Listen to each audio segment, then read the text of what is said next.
Good morning student. अभिव्यक्ति की live classes में आप सभी का हार्दिक स्वागत, अभिनंदन। डियर स्टूडेंट्स, कल अपन ने आनुवंशिक रोग में एक रोग पढ़ा था, वर्णांता। वर्णांता को अपन ने स्टार्ट किया था और वर्णांता की अपन ने बेसिक बातें की थी। वर्णांता की नेक्स्ट जो अपन आगे जो टॉपिक लेंगे वर्णांता के बारे में, वो लेंगे वर्णांता की वंशागति।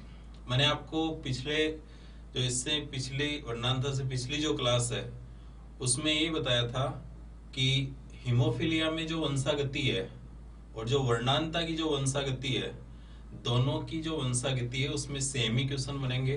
बस फर्क इतना है कि वहां हीमोफीलिया अपन ने लिखा था, यहाँ अपन लिखेंगे वर्णांता। ठीक है, तो नेक्स्ट अपना जो वर्णांता में ही आगे अपन लेंगे वो लेंगे वर्णांता की वंशागति। वर्णांतता की वंशागति, हेरिडिटी ऑफ कलर ब्लाइंडनेस। देखना, सबसे पहले अपन बात करेंगे वही गुणसूत्रीय प्रारूप की, जैसे अपन ने हीमोफीलिया में बात की थी सेम वैसे ही यहाँ बात करेंगे। तो हीमोफीलिया जिसने अच्छे से पढ़ा है वर्णांता में, उसको गुणसूत्रीय प्रारूप में कोई प्रॉब्लम नहीं होगी। सबसे पहले बात कर रहे हैं कि वर्णांतता जो है, जैसे हीमोफीलिया को अपन ने H से इंडिकेट किया था, हीमोफीलिया। वर्णांता को कलर ब्लाइंडनेस बोलते हैं, तो यहाँ अपन C से इंडिकेट करेंगे। वर्णांता और हीमोफीलिया दोनों में मैंने आपको ये बोला था कि महिलाएं इसकी क्या होती है, वाहक, और पुरुष हमेशा क्या होते हैं, रोगी होते हैं। ठीक है, तो देखना, पहले अपन बात कर रहे हैं पुरुष के गुणसूत्रीय प्रारूप की। तो एक स्वस्थ पुरुष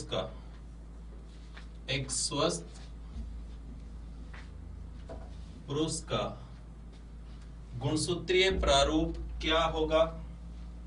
स्वस्थ पुरुष का गुणसूत्रीय प्रारूप 44 प्लस एक्स और वाई। ठीक है, एक्स वाई आपको पता ही क्यों लिखा है, 44 अपने को लिखने की जरूरत नहीं है यहाँ पर। तो एक्स वाई एक स्वस्थ पुरुष है, 44 प्लस एक्स वाई। ठीक है, यहाँ सी है, वर्णांता की बात कर रहे हैं अपन, यहाँ पर सी है, वहां पर क्या लिखा था, एच। तो देखना, यदि किसी पुरुष के 23वीं जोड़ी के एक्स गुणसूत्र प्रभावित होते हैं, यहाँ पर पता है आपको, क्योंकि ये कौन सा डिसऑर्डर है, ये किसके कारण होता है, ये होता है 23वीं जोड़ी, या ये होता है एलोसोमल रेट बोलते हैं अपन इसे, ये होता है एलोसोमल गुणसूत्रों के कारण ये रोग होता है। ठीक है, देखना, अगर मान लो किसी पुरुष के एक्स गुणसूत्र पर इसको प्रभावित करने वाले कारक है और एक्स पे होंगे, तो यहां लिख दिया एक्स सी, और वाई प्रभावित होता नहीं है, इसको ऐसा का ऐसा लिख दिया वाई। ठीक है, तो स्वस्थ पुरुष को तो बोल दिया एक्स वाई, लेकिन ऐसे पुरुष क्या हो जाएंगे, तो ऐसे पुरुष को अपन बोलेंगे रोगी पुरुष। ऐसे पुरुष कैसे होंगे, रोगी पुरुष। या फिर ऐसे पुरुष को अपन क्या बोल सकते हैं, ऐसे पुरुष को अपन बोल सकते हैं वर्णांत पुरुष। ठीक है, ऐसे पुरुष जिसका गुणसूत्रीय प्रारूप 44 प्लस एक्स सी वाई हो तो कहलाते हैं। तो ऐसे पुरुष कौन से पुरुष कहलाते हैं, वर्णांत पुरुष या फिर रोगी पुरुष। अगर मान लो यहां ऐसे दे दिया, ऐसे पुरुष जिसका गुणसूत्रीय प्रारूप 44 प्लस एक्स एच वाई है तो कहलाते हैं, तो फिर वो हीमोफिलिक हो जाएंगे। ठीक है, तो आपको सोचने की जरूरत नहीं है, आपको अगर वहां समझ में आएगा तो यहाँ आपको कोई प्रॉब्लम्स नहीं होगी। ठीक है, नेक्स्ट देखना, पुरुष के अंदर दो केस बनते हैं, यहाँ से दो ही जीनोटाइप जो गुणसूत्रीय प्रारूप है वो बनते हैं, लेकिन महिलाएं जो होती है इनमें क्या होगा।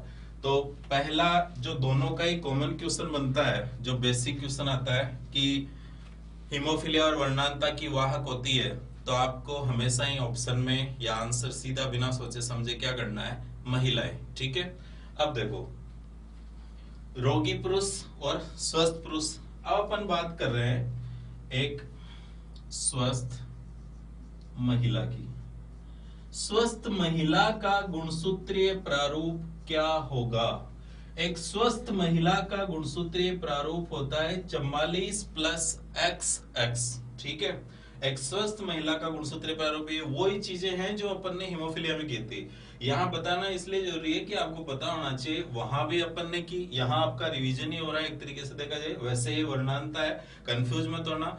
दोनों की जो वंशागति है वो क्वेश्चन सेम बनते हैं, लेकिन ऐसे में सोचना कि दोनों सेम ही है, सेम नहीं है। यहाँ अपन वर्णांता की बात कर रहे हैं, वहां किसकी बात की थी? हीमोफीलिया की। यहाँ C लिखा है, वहां क्या लिख दिया?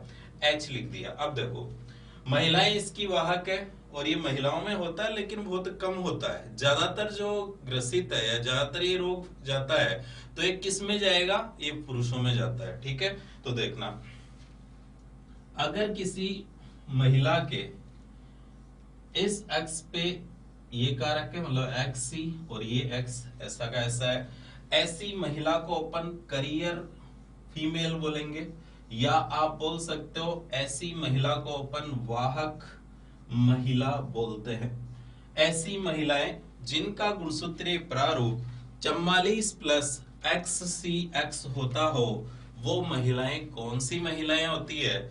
तो इसे बोलते हैं वाहक महिला, और वाहक को अपन बोलते हैं करियर, करियर, ठीक है। वाहक महिला या करियर फीमेल, ठीक है। तो XCX हो गया, एक हो गया XX। एक और यहां पर जैसे हीमोफीलिया में लिया था वैसे ही लेंगे। अगर किसी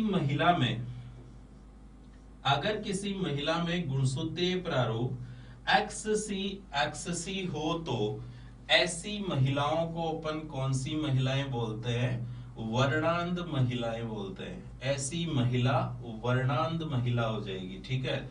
ये कॉलर ब्लाइंडनेस इनमें होगा, मतलब ऐसे बोल सकते हो। ये भी बहुत कम होता है, हालांकि होगा, लेकिन ये बहुत कम होता है, बहुत रेयर कंडीशन में। वही है जो अपन ने वहां किया था, सेम वही कंडीशन यहाँ पर है, ठीक है। वाहक महिला हमेशा ध्यान रखना, पुरुष इसके वाहक नहीं होते हैं, पुरुष इसके क्या होते हैं? रोगी होते हैं, लेकिन महिलाएं इसकी हमेशा क्या होती है? वाहक होती है, ठीक है। ये बेसिक क्वेश्चन बनता है कि महिलाएं होती है इन दोनों की क्या होती है? वाहक, और पुरुष इन दोनों के क्या होते हैं? रोगी होते हैं, ठीक है। तो वही आपको 5 गुणसूत्रीय प्रारूप यहाँ पर याद रखने हैं। वहां पर ही 5 याद रख रहे थे, यहाँ पर भी क्या रखने हैं आपको? 5 याद रखने हैं, ठीक है।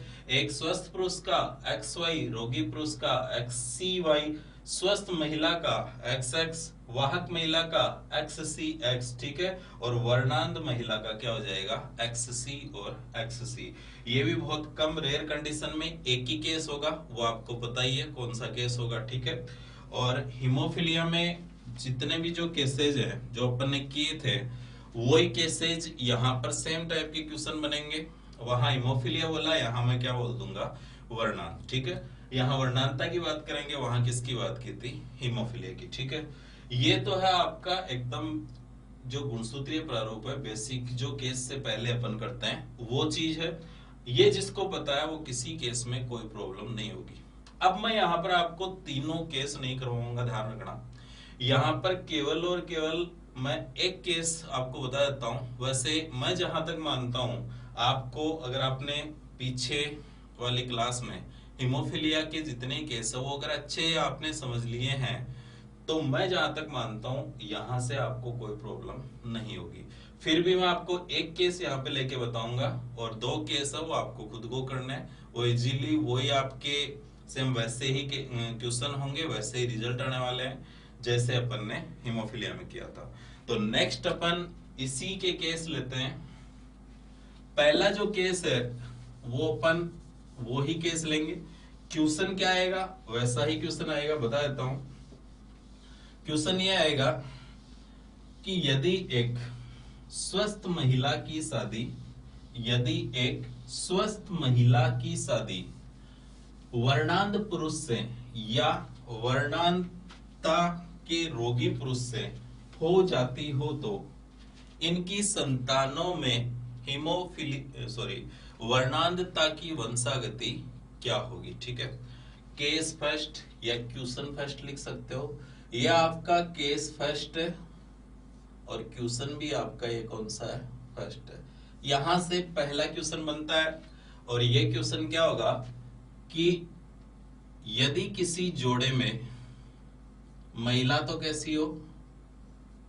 सामान्य तो हो महिला, यदि किसी जोड़े में सामान्य महिला हो या स्वस्थ महिला हो और इसकी शादी किससे हो जाए, एक वर्णांधता के रोगी पुरुष से, या वर्णांध पुरुष बोल सकते हो। ठीक है, देखो सामान्य महिला की शादी रोगी पुरुष से हो गई तो इनकी संतानों में हिमोफीलिया की वर्णांधता की वंशागति क्या होगी। ठीक है, अब देखो सामान्य महिला की शादी इससे हो गई, एक क्वेश्चन क्या बन सकता है कि यदि एक वर्णांधता के रोगी पुरुष की शादी एक स्वस्थ महिला से होती हो तो इस जोड़े से उत्पन्न पुत्रों में जो भी पुत्र होते हैं वो कैसे होंगे। ठीक है, तो आपको मैं जहां तक मानता हूं सबको पता है, सब आंसर इजीली आप दे सकते हो, फिर भी मैं आपको बता देता हूं। देखना, सामान्य महिला का गुणसूत्रीय प्रारूप X और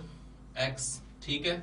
रोगी पुरुष का गुणसूत्रीय प्रारूप XC और Y, ठीक है। सामान्य महिला का गुणसूत्रीय प्रारूप XX और उसका क्या हो गया XCY। क्रॉस आपको करवाना है ही, इसका क्रॉस करवा दो इसके साथ, देखना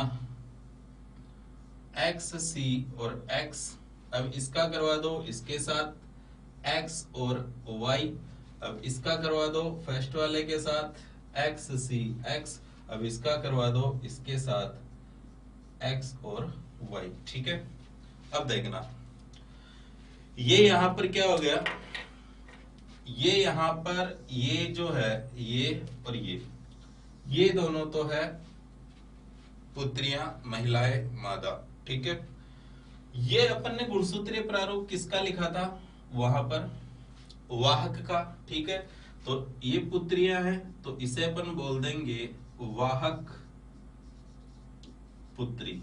ठीक है, और ये भी क्या हो जाएगी वाहक पुत्री। ठीक है, वाहक पुत्री XCX और वाहक पुत्री XCX। ठीक है, ये वाला क्या हो जाएगा, तो इसे अपन बोलेंगे ये है पुत्र, आपको ही पता है, और पुत्र ये कैसे है XY स्वस्थ है तो ये हो जाएंगे, या तो आप बोल दो स्वस्थ पुत्र या इसे बोल सकते हैं सामान्य पुत्र। रिजल्ट मैंने आपको दो टाइप के बताए थे, एक रिजल्ट था जो टोटल संतान का था, कुल संतानों का रिजल्ट, कुल संतानों की वंशागति, और एक मैंने आपको बताया था पुत्र व पुत्रियों की वंशागति।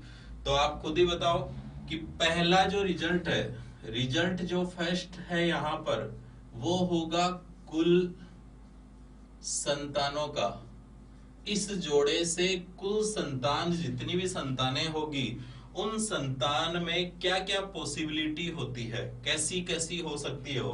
तो देखना टोटल को 100 मान लो और उसमें से आपको बताना है कि क्या क्या कैसे कैसे आ रहा है। तो ध्यान रखना XCX वाहक है, ये भी वाहक है, तो 25 25 25 25 ऐसे 100 होते हैं, तो इसमें से ये और ये सेम है तो 25 25 जुड़ के 50 हो गई, और ये दोनों सेम है तो ये कितनी हो गई 50। ठीक है, तो देखना 50% आप ये बोल दोगे कि 50% या आधी संतानें, या आप बोल सकते हो आधी जो संतानें हैं, आधी संतानें वाहक, आधी संतानें कैसी हो गई वाहक, और 50% संतानें जो है वो या तो बोल दो स्वस्थ या फिर क्या बोल दो सामान्य। ठीक है, आधी संतानें हैं वो वाहक है और आधी संतानें हैं वो कैसी है स्वस्थ है। पहला रिजल्ट तो ये आ गया, ऑप्शन में इनमें से कोई मिल जाएगा। ठीक है,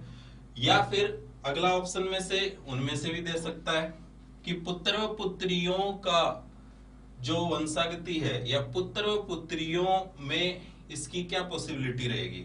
तो देखना नेक्स्ट अपन जो बात करेंगे वो करेंगे पुत्र व पुत्रियों की। तो देखो नेक्स्ट है रिजल्ट सेकंड, और सेकंड रिजल्ट है पुत्र व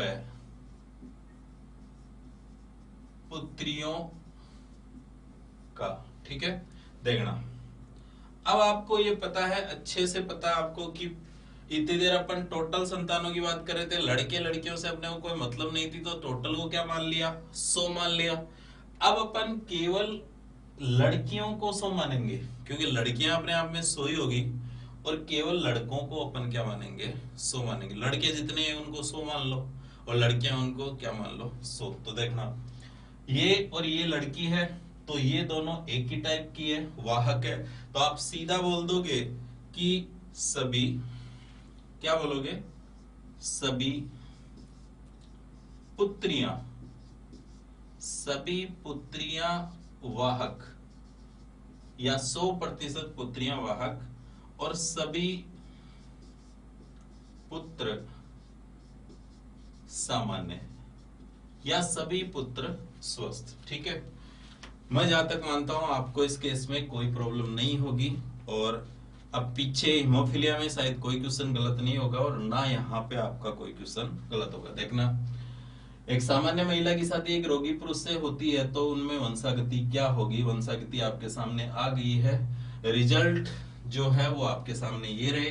कुल संतानों का अगर आपको रिजल्ट पूछता है तो आधी संतानें वाहक है, आधी संतानें स्वस्थ है। ठीक है, पुत्र व पुत्रियों का अगर आपको रिजल्ट पूछता है तो सभी पुत्रियां वाहक है और सभी पुत्र सामान्य है। ठीक है, अब जो मैंने एक इसी का एक नया क्वेश्चन और बोला था कि या तो आपको ऐसे दे कि इस जोड़े से जो वंशागति आएगी वर्णांता की, वो जो वर्णांता की वंशागति आएगी उसमें से कौन सा कथन सत्य होगा। ठीक है, या फिर आपको ये दे देगा कि एक सामान्य महिला की शादी एक रोगी पुरुष से होती हो, या एक रोगी पुरुष की शादी सामान्य महिला से होती हो, तो उसके पुत्रों में वर्णांधता की वंशागति क्या होगी। ठीक है, तो आप ये बोल दोगे कि सभी पुत्र स्वस्थ होंगे या सभी पुत्र सामान्य होंगे।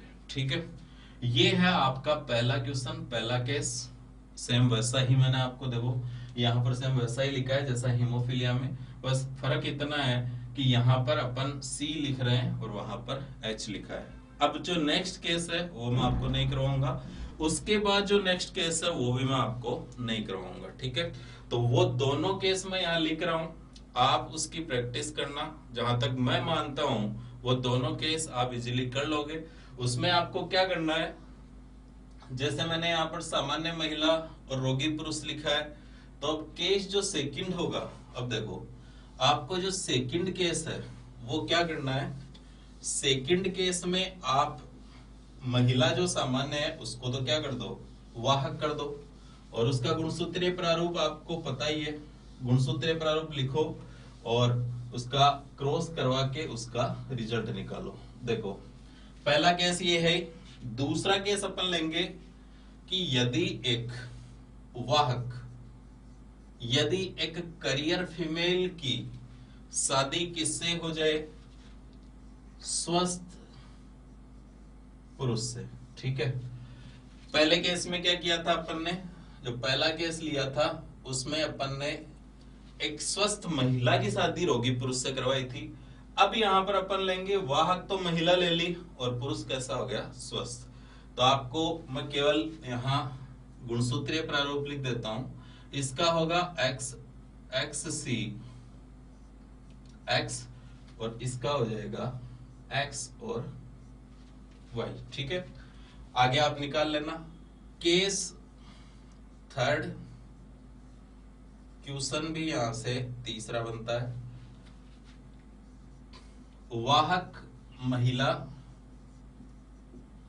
गुणसूत्रीय प्रारूप xc x, और पुरुष कैसा कर दो, रोगी, रोगी पुरुष xc और y।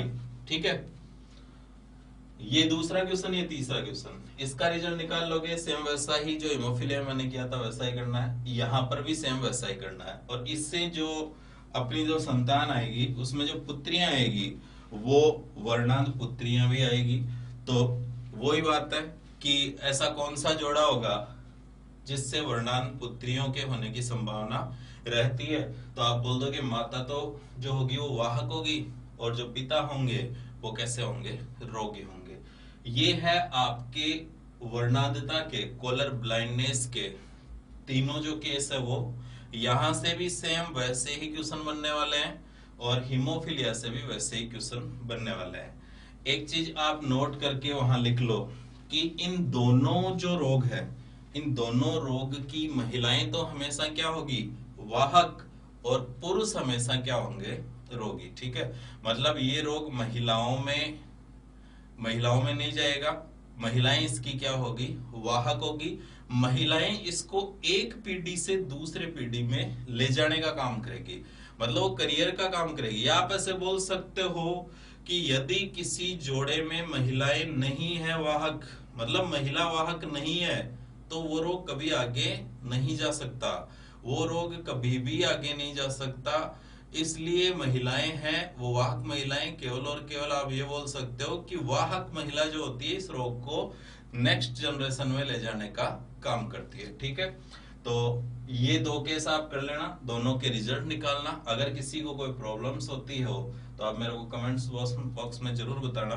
मैं हो सकता है अगर आपको समझ में नहीं आया हो तो बता दूंगा, लेकिन मैं उम्मीद यही करता हूं कि अब इनको वापस बताने की जरूरत नहीं होगी। ठीक है, ये है आपका हीमोफीलिया हो गया है, आपका वर्णांता कोलर ब्लाइंडनेस हो गया है। अब नेक्स्ट जो मैंने उसी टेबल में उसी क्रम में एक रोग और लिखाया था, वैसे रोग 2-3 और लिखाए थे, लेकिन जो वहां से एक दो इम्पोर्टेंट है जिनसे क्वेश्चन लगभग पूछ ही लिए जाते हैं, अच्छा रोग है। नेक्स्ट अपना जो रोग है वो है PKU रोग। तो नेक्स्ट आप हेडिंग डाल लो PKU रोग। देखना, वर्णांता हो गया, हीमोफीलिया हो गया, तीसरा आनुवंशिक रोग ले रहा हूं PKU, फिनाइल कीटोन्यूरिया। देखो, थर्ड अपना जो रोग है वो है फिनाइल कीटोन्यूरिया। फिनाइल कीटोन्यूरिया, इसे अपन शॉर्ट में बोलते हैं PKU। ठीक है, हो सकता है ये रोग कई पहली बार ही पढ़ रहे होंगे, हो सकता है पहली बार ही नाम सुना होगा। ठीक है, ये क्वेश्चन, ये जो रोग है बहुत ही अच्छा है, और मैं जहां तक मानता हूं पटवार के अंदर या रीट लेवल सेकंड के अंदर पॉसिबिलिटी बनती है क्वेश्चन पूछने की। बाकी एग्जाम्स में कमी चांस है इस रोग के, लेकिन फिर भी पढ़ना तो है ही। देखो, फिनाइल कीटोन्यूरिया, पहली बात, जैसे वही खोजकर्ता की बात कर रहे हैं, तो सबसे पहले इस रोग को किसने खोजा था? सबसे पहले अपन बात कर रहे हैं खोजकर्ता। ठीक है, खोजकर्ता थे इसके ए फोलिंग। फोलिंग नाम के एक वैज्ञानिक थे, उन्होंने PKU रोग के बारे में बताया, PKU रोग को खोजा था और बताया कि ये रोग होता क्या है। देखो, PKU रोग, सबसे पहले अपन बात करेंगे कि गुणसूत्र, आनुवंशिक रोग की बात कर रहे हैं तो गुणसूत्रों से तो संबंध हो गई। तो मैंने आपको गुणसूत्रों में जो बात की थी वो की थी, गुणसूत्र जो होते हैं टोटल, वो मैंने आपको बोले थे कि 2 टाइप के अपन बात करेंगे। एक 44, जो मतलब 22 जोड़ी, और एक कौन सी जोड़ी हो गई, 23वीं जोड़ी। ठीक है, फिनाइल कीटोन्यूरिया में, PKU रोग में इनसे कोई मतलब नहीं है। ये कौन से गुणसूत्र बताए थे मैंने? एलोसोम। ठीक है, तो ये जो ट्रेट है या ये डिसऑर्डर या ये जो रोग है, ये किस टाइप का होगा, एलोसोमल होगा या ऑटोसोमल होगा? पहला क्वेश्चन तो यहीं से ही कि फिनाइल कीटोन्यूरिया है एलोसोमल, ऑटोसोमल, या दोनों, या कोई नहीं। ठीक है, तो देखो, इस रोग में अपन बात करेंगे, ये जो रोग होता है इसमें प्रभावित होगा इन 22 जोड़ी में से एक जोड़ी। कौन सी जोड़ी? 12वीं जोड़ी। ठीक है, तो बताओ, 23वीं जोड़ी अगर प्रभावित होती है तब तो अपन उस रोग को एलोसोमल बोल देते हैं। ठीक है, मतलब उसमें तो 23वीं जोड़ी के प्रभावित होंगे। और जब ऑटोसोम, इनको बोलते हैं अपन ऑटोसोम, ये कौन से गुणसूत्र है? ऑटोसोम गुणसूत्र या समजात गुणसूत्र। तो अब प्रवाहित कौन सी जोड़ी हो रही है? 12वीं जोड़ी। ठीक है, 12वीं जोड़ी प्रवाहित हो रही है तो ये 22 में से ही हो रही है, तो 22 जोड़ी को अपन क्या बोलते हैं? ऑटोसोम बोलते हैं। तो 12वीं जोड़ी इसी में से है, तो ये किस टाइप का डिसऑर्डर हो गया? ऑटोसोमल रोग है ये। तो सबसे पहले खोज करता है फॉलोइंग है, और ये किस टाइप का है? ये होता है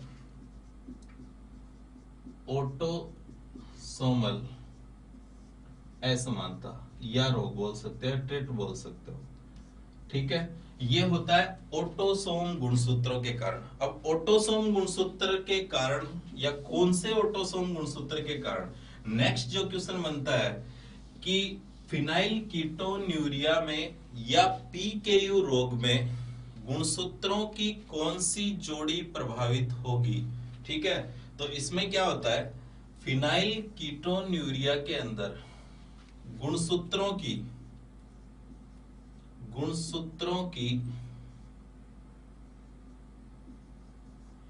12वीं जोड़ी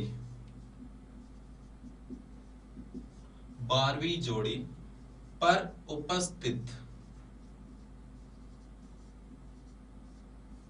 12वीं जोड़ी मतलब प्रभावित कौन सी होगी? 12वीं जोड़ी पर उपस्थित जीन में ऑटोसोमल रिसेसिव म्यूटेशन हो जाने के कारण ये रोग होता है। क्या होता है? जीन में ऑटोसोमल रिसेसिव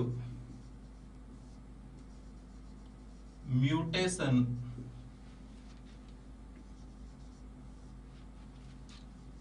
हो जाता है।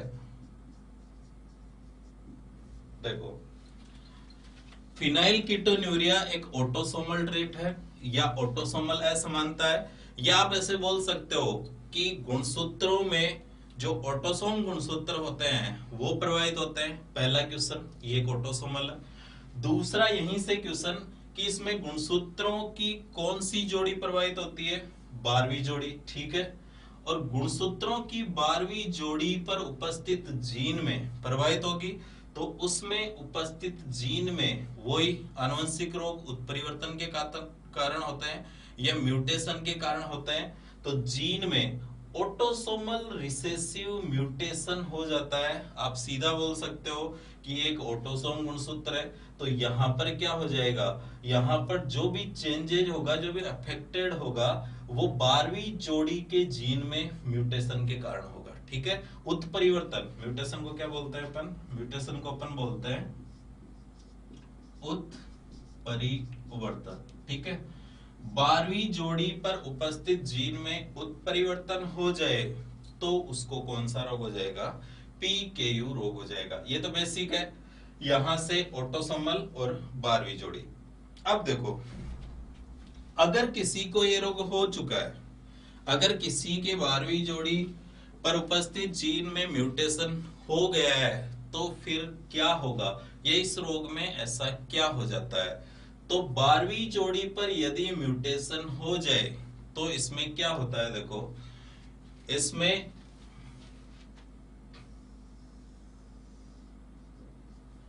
क्या होगा, अपना जो लीवर होता है, एक होता है जो लीवर है या यकृत बोल सकते हो, यकृत का एक एंजाइम होता है।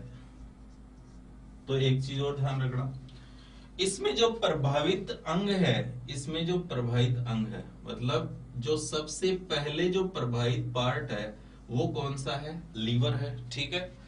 लीवर क्यों प्रभावित होता है? क्योंकि अगर ऐसा हो जाए तो लीवर जो है वो एक एंजाइम बनाता है, और उस एंजाइम को अपन कौन सा एंजाइम बोलते हैं? उसको बोलते हैं अपन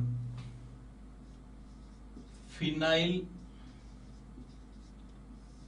एंजाइम का नाम याद रखना, phenyl alanine, phenyl alanine hydroxylase, phenyl alanine hydroxylase, ठीक है। देखना, जैसे ही म्यूटेशन होता है, 12वीं जोड़ी पर म्यूटेशन हुआ, होते ही क्या होगा, लीवर से एक एंजाइम बनता है, एक लीवर एंजाइम होता है, एक यकृत से एक एंजाइम बनता है और उस एंजाइम को बोलते हैं फिनाइल एलेनिन हाइड्रोक्सीलेज। ठीक है, ये जो एंजाइम है अगर लीवर यहां पर प्रभावित हो रहा है तो इस एंजाइम में क्या होगा, लीवर के द्वारा एक एंजाइम बनेगा फिनाइल एलेनिन हाइड्रोक्सीलेज। ठीक है, तो अगर इस रोग का अपन बेसिक अगर बात करें कि इसमें होगा क्या, इसमें ये होगा कि यदि किसी में ये रोग हो गया तो फिनाइल एलेनिन हाइड्रोक्सीलेज एंजाइम का निर्माण है वो क्या हो जाएगा, कम हो जाएगा। अगर ऐसा हो गया तो फिर क्या होगा, तो आगे देखना, इसका स्क्रीनशॉट ले लो आप, इसके आगे ही बात कर रहा हूं। देखो आगे इसमें होगा क्या, इतना आपको पता है कि इसमें लीवर प्रभावित होगा और लीवर क्या करता है, एक एंजाइम बनाता है और वो जो एंजाइम है उसे बोलते हैं फिनाइल एलेनिन हाइड्रोक्सीलेज। ठीक है, और ये फिनाइल एलेनिन हाइड्रोक्सीलेज एंजाइम करता क्या है उसकी बात कर रहे हैं अपन।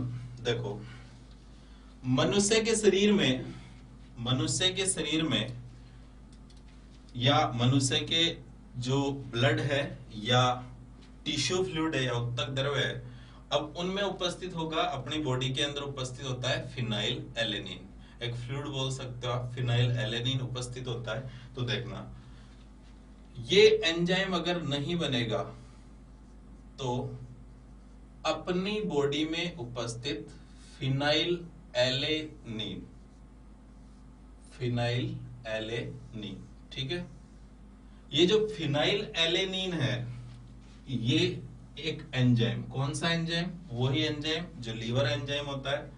वो जो लीवर एंजाइम है उसका मुख्य कार्य ये होता है, और वो लीवर एंजाइम है फिनाइल एलेनिन हाइड्रोक्सीलेज, हाइड्रोक्सीलेज।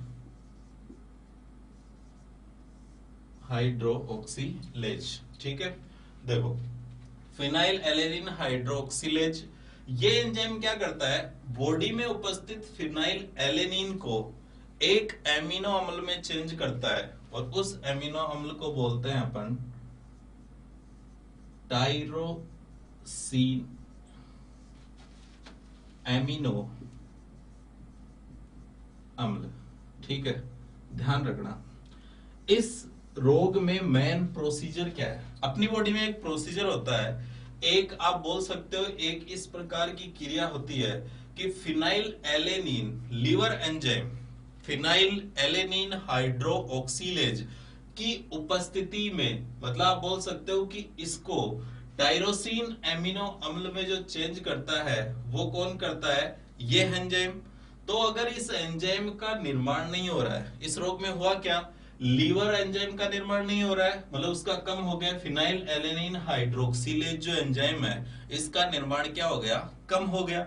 अगर ऐसा हो जाता है तो फिर फिनाइल एलेनिन किस में चेंज नहीं होगा, टायरोसिन में चेंज नहीं होगा।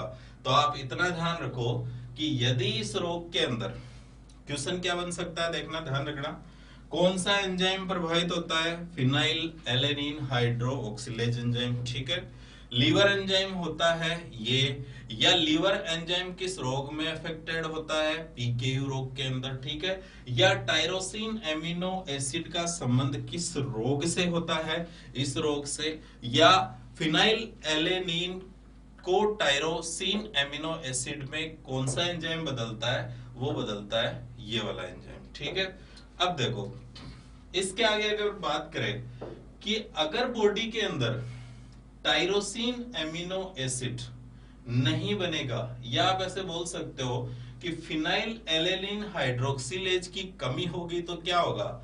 अब देखो अगर ऐसा हो जाता है तो फिर फिनाइल एलेनिन है उसका स्तर बॉडी में क्या हो जाएगा, उच्च हो जाएगा, मतलब हाई लेवल पहुंच जाएगा। ठीक है, ये अपने ब्लड के अंदर ज्यादा हो जाएगा, ये अपने टिश्यू फ्लूइड के अंदर ज्यादा हो जाएगा, उत्तक जो द्रव्य होता है उसमें क्या हो जाएगा, ज्यादा हो जाएगा। और अगर ऐसा होने लग गया, या आप ऐसे बोल सकते हो कि इस रोग के अंदर टिश्यू फ्लूइड में या ब्लड के अंदर किसकी मात्रा अधिक हो जाती है, तो वो हो जाती है फिनाइल एलेनिन की मात्रा क्या हो जाएगी, ज्यादा हो जाएगी। और ये क्या करता है, फिनाइल एलेनिन फिर किस में चेंज हो जाता है, तो ये चेंज हो जाएगा, ये उसमें नहीं बदल के ये किसका निर्माण करता है, पायरुविक पायरुविक अम्ल का निर्माण कर देता है। ठीक है, या इसके आप बोल सकते हो और भी सब्सटेंस बनते हैं, और भी सब्सटेंस बन जाते हैं, लेकिन बेसिक अपन बात करें, ये फिनाइल एलेनिन किस में चेंज हो जाएगा, पायरुविक एसिड में चेंज हो जाएगा। ठीक है, अब देखो अगर किसी के अंदर ऐसा हो गया तो फिर क्या होगा, मतलब इसके मुख्य लक्षण फिर क्या होंगे, तो देखना अगर किसी बच्चे में अगर किसी बच्चे में अगर किसी बच्चे में ऐसा हो जाता है, मतलब ये आनुवंशिक रोग है, गर्भ में ऐसा हो जाएगा, तो इससे ग्रसित बच्चे में ये जो रोग है ये कौन से सिम्टम पैदा करेगा, कौन से लक्षणों को पैदा करेगा, तो देखना पहला जो लक्षण होता है इसमें क्या करेगा, ये जो फिनाइल एलेनिन है इसका स्तर उच्च हो जाएगा, और ये क्या करेगा, मेंटल रिटार्डेशन का काम करेगा। मतलब आप बोल सकते हो कि ये ब्रेन के अंदर एक्यूमुलेट होगा, क्योंकि ब्लड कहाँ रहता है, ब्रेन में भी रहेगा। तो जैसे ये ब्रेन के अंदर एक्यूमुलेट होगा, या आप ऐसे बोल सकते हो कि जैसे ये ब्रेन के अंदर पहुंचेगा या ब्रेन में ब्लड के साथ ये जाएगा, तो ये मेंटल रिटार्डेशन का काम करेगा। मेंटल रिटार्डेशन का मतलब क्या होता है, मेंटल रिटार्डेशन का मतलब है कि जब बच्चा गर्भ में है, क्योंकि ये आनुवंशिक रोग है तो गर्भ में ही होगा, ठीक है, तो उस टाइम बच्चे के ब्रेन का, मस्तिष्क का विकास नहीं होगा। और यदि किसी बच्चे के मस्तिष्क का विकास नहीं होगा तो फिर वो मंद बुद्धि का बच्चा होगा। ध्यान रखना, इसका पहला लक्षण ये होता है कि ये ब्रेन को प्रभावित करेगा, मतलब बच्चा जो है उसके ब्रेन में ये जो फिनाइल एलेनिन है ये एक्यूमुलेट हो जाएगा, और जैसे ही ब्लड के साथ वहां पहुंचा तो फिर ये क्या करेगा, मेंटल रिटार्डेशन करेगा। और मेंटल रिटार्डेशन का मतलब आप हिंदी में समझो तो मेंटल रिटार्डेशन का मतलब ये होता है कि ब्रेन का विकास नहीं होना। और यदि किसी बच्चे में ब्रेन का विकास नहीं हुआ तो वैसे बच्चे, जो बच्चे इससे ग्रसित होंगे, एक तो उनमें मंद बुद्धि होंगी, मतलब इनका आईक्यू लेवल है वो बहुत ही क्या होगा, कम होगा, इनकी मंद बुद्धि होगी। ठीक है, क्योंकि ब्रेन का विकास नहीं होगा। दूसरा लक्षण क्या होता है, दूसरा इसके अंदर जो मसल्स है, ठीक है, जो मसल्स है उनका विकास प्रॉपर नहीं हो पाता है, वो डिफेक्टेड होती है इससे। ठीक है, तो इस रोग के अंदर एक और लक्षण आता है कि ऐसे बच्चे जो पीकेयू रोग से ग्रसित है उनमें मांसपेशियों व उपास्थियों का प्रॉपर विकास या पूर्ण विकास नहीं होगा। तो the patient not able to walk properly, या आप ऐसे बोल सकते हो कि इसमें जो पेशेंट है, या आप ऐसे बोल सकते हो इससे जो ग्रसित बच्चे हैं वो प्रॉपरली वॉक नहीं कर सकते, या आप ऐसे बोल सकते हो वो ठीक तरीके से नहीं चल सकते। ठीक है, तो इसमें एबल पेशेंट है वो वॉक के लिए प्रॉपरली एबल नहीं होगा, या आप ऐसे बोल सकते हो बच्चा है वो मांसपेशियों व उपास्थियों का सही, पैरों की, स्पेशल पैरों की बात कर रहा हूँ, लेग्स जो होते हैं वो बहुत ज्यादा इफेक्टेड होते हैं, तो उनका विकास नहीं होने के कारण वो जो बच्चा है वो ना तो खड़ा हो पाएगा ना वो ठीक तरीके से चल पाएगा। तो ये दो इसके क्या होते हैं, मुख्य लक्षण होते हैं। तो मैं पहला लक्षण लिख रहा हूं कि इस रोग से ग्रसित बच्चों में मेंटल रिटार्डेशन, या आप बोल सकते हो मस्तिष्क का विकास